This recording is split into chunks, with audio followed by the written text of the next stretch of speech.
बहुत समय पहले की बात है। गंगा नदी के किनारे पीपल का एक पेड़ था।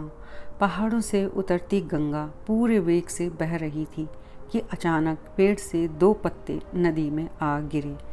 एक पत्ता आड़ा गिरा और एक सीधा। जो आड़ा गिरा वह अड़ गया। कहने लगा, आज चाहे जो हो जाए मैं इस नदी को रोक कर ही रहूँगा।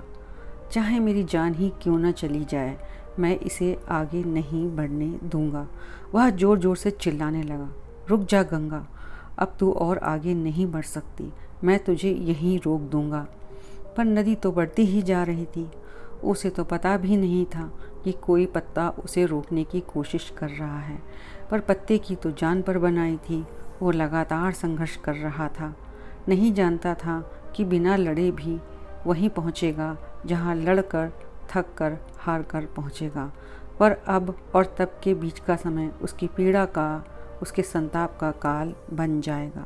वहीं दूसरा पत्ता जो सीधा गिरा था, वह तो नदी के प्रभाव के साथ ही बड़े मज़े से बहता चला जा रहा था। चल गंगा, आज मैं तुझे तेरे गंतव्य तक पहुंचा के ही दम लूँगा। चाहे जो हो जाए, मैं तेरे मार्ग में कोई अवरोध नहीं आने दूंगा। तुझे सागर तक पहुंचा ही दूंगा। नदी को इस पत्ते का भी कुछ पता नहीं। वह तो अपनी धुन ही में सागर की ओर बढ़ती जा रही है। पर पत्ता तो आनंदित है। वह तो यही समझ रहा है कि वही नदी को अपने साथ बहाए ले जा रहा है।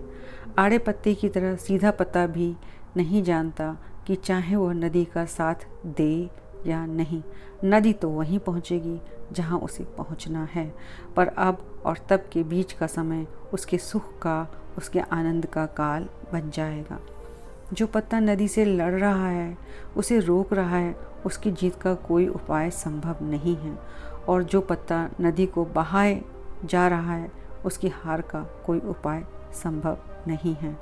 ओशो कहते हैं कि व्यक्ति ब्रह्म की इच्छा के अतिरिक्त कुछ भी कभी नहीं कर पाता है, लेकिन लड़ सकता है।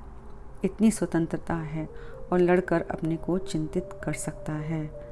आप अपनी स्वतंत्रता का प्रयोग सर्वशक्तिमान की इच्छा से लड़ने में कर सकते हैं, तो तब जीवन उस आड़े पत्ते के जीवन की तरह दुख और संताप के अलावा और कुछ नहीं होगा। या फिर आप उस फ्रीडम को ईश्वर के प्रति समर्पण बना सकते हैं और सीधे पत्ते की तरह आनंद विभोर हो सकते हैं।